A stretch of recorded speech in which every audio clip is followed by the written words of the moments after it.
ठिकै त नलाग्यो आइसक्यो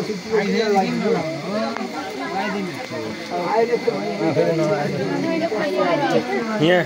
भिडियो गर्नु त समात्नु त एकछिनमा भए छेउबाट यो रातो पनि हान्नुपर्छ भइराखेको छ पक्री मात्र राख्ने हो लौ त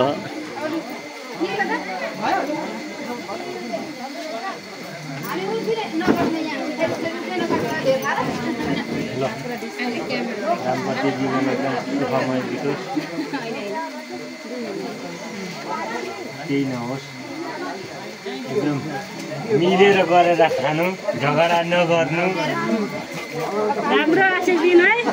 जय साहेब